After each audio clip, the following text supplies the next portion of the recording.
ایک کنڈیشن یہ ہے کہ وہ خوش ہے عیاشی سے. اس کو آپ کہیں گے یہ نفس امارہ ہے.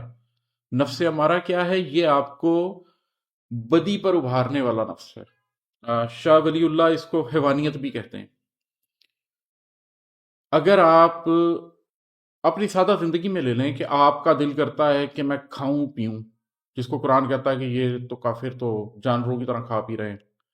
اگر آپ کا دل یہ کرتا ہے کہ میرے پاس صرف مال ہو، میرے پاس عیاشی کا پیسہ ہو، سہولت، آسانی، میرے پاس طاقت ہو، میرے پاس عہدہ ہو، یہ جو خواہشات ہیں جو انسان ہونے کے ساتھ لگی ہوئی ہیں، یہ ساری خواہشات نفس کا جو حصہ ابھارتا ہے وہ نفس امارہ ہے.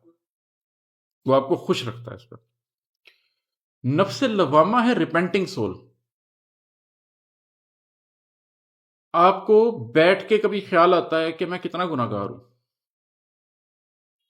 میں نماز نہیں پڑھتا. کسی نے شراب پی لی اور اس کے بعد وہ افسوس میں ہے، وہ بے چینی میں پھر رہا ہے، اس کے اندر سے ملامت ہو رہی ہے، ملامت کرنے والا نفس.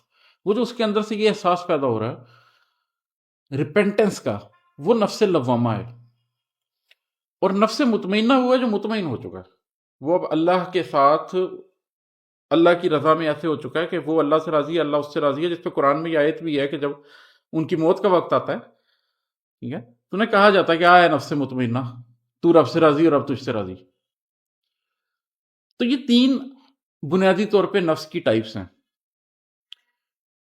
کچھ لوگ ہیں وہ نفس امارہ میں رہتے ہیں اور نفس امارہ میں ہی مر جاتے ہیں، کفر میں، شرک میں، فسق میں. ان کو کبھی ریپینٹنس نصیب ہی نہیں ہوتی. کچھ لوگ ایسے ہیں جو نفس مطمئنہ میں ہی رہتے ہیں، لیکن ایسے لوگ انبیاء ہوں گے، صالحین ہوں گے، بہت بہت اونچے لوگ ہوں گے، آپ یا میں نہیں ہو سکتا. وہ نفس مطمئنہ میں ہیں. زیادہ تر لوگ، خصوصاً ہم مسلمانوں میں زیادہ تر لوگ نفس مطمئنہ اور نفس لوامہ کے درمیان برسوں بھڑتے رہتے ہیں. ہر رمضان میں جو آخری طاق راتوں میں توبہ کر رہا ہوتا ہے، جو ہر سال عمرے پہ جا کے معافی مانگ رہا ہوتا ہے، جو میدان عرفات میں آنسو بہا رہا ہوتا ہے، وہ نفس لوامہ ہوتا ہے.